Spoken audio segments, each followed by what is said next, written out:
आजच्या महिला पुरुषांपेक्षा कुठल्याही क्षेत्रात मागे नाही आणि हेच दाखवून दिलंय स्वस्तिक महिला गोविंदा पथकाने। आपण बघू शकता या ठिकाणी मालाड या ठिकाणी दहीहंडीचा उत्सव सुरू आहे आणि स्वस्तिक महिला गोविंदा पथक जे आहेत त्यांनी 6 मानवी मनोरे रचून सलामी दिलेली आहे आणि आता 5 थर रचून दहीहंडी फोडण्याचा प्रयत्न त्यांचा सुरू आहे।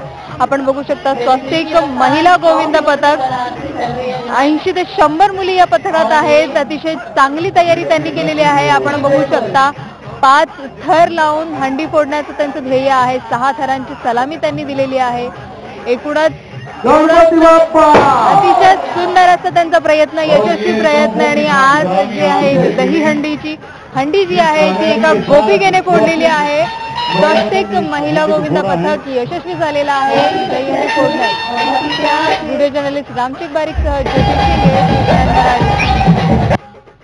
स्वस्तिक महिला गोविंदा पथक आपल्या सोबत आहे ज्यांनी 5 थर लावून हंडी फोडलेली आहे। सर्वात लहान गोपिका जी आहे तिच्याकडून अधिक जाणून घेऊया। काय म्हणशील, किती हंड्या फोडल्यात आज? एकच फोडली, अजून फोडायचे। अजून किती फोडायचे? फोडायचे खूप। भीती नाही वाटत वर गेला? नाही। काय म्हणाल, किती प्रॅक्टिस घेतली होती, किती मेहनत होती मुली? यावर्षी आम्ही पूर्णपणे म्हणजे तसं बघायला गेलं तर आमची महिना 1.5 महिना प्रॅक्टिस असते, पण यावर्षी मी 40 दिवस प्रोला असल्या कारणामुळे या 15 दिवसामध्ये आम्ही प्रॅक्टिस केली आहे आणि 15 दिवसात ही आमचं सक्सेस आहे।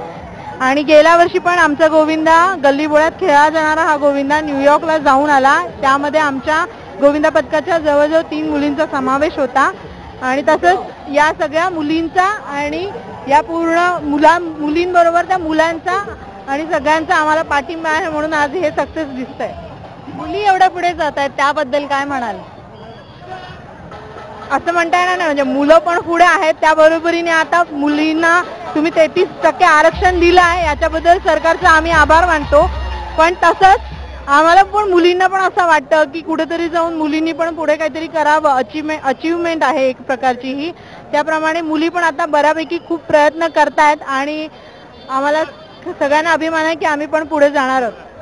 विनोदजी, काय भावना व्यक्त कराल? महिला पथक, आपण दहीहंडी म्हटलं की मुलांचं पथक खूप आणि उंच उंच थर आपल्याला पाहायला मिळतात, मात्र मुलींचं पथक आणि त्यांनी दहीहंडी फोडलेली आहे। आता मुलींचं दहीहंडी पथक हे मुंबईसाठी काही नवीन राहिलेलंच नाही। मला वाटतं गेले 10 वर्ष मी दहीहंडी उत्सव साजरा करतो। प्रत्येक वर्षी किमान 2 ते 3 हंड्या माझ्या महिलाच फोडतात आणि महिला तर 6 थरापर्यंत गेलेल्या बघितल्यात। मला वाटतं ह्यांनीच 7 तर मागच्या वर्षी लावले आहेत। त्यामुळे महिला कुठे कमी नाही आहे हो। त्यामुळे बेटी बचाव आंदोलन जरी करत असलं तरी आपल्या बेटींमध्ये भरपूर क्षमता आहे, याच्यात काय दुमत नाहीच आहे। नक्कीच महाराष्ट्राची कन्या आहे, प्रो कबड्डीमध्ये पण त्या जाऊन आल्यात आणि असंच आणखी पथक वाढावं। मुलींसाठी काय संदेश? असं आहे की जेवढे थर पुरुष लावू शकतात तेवढेच थर महिला सुद्धा लावू शकतात।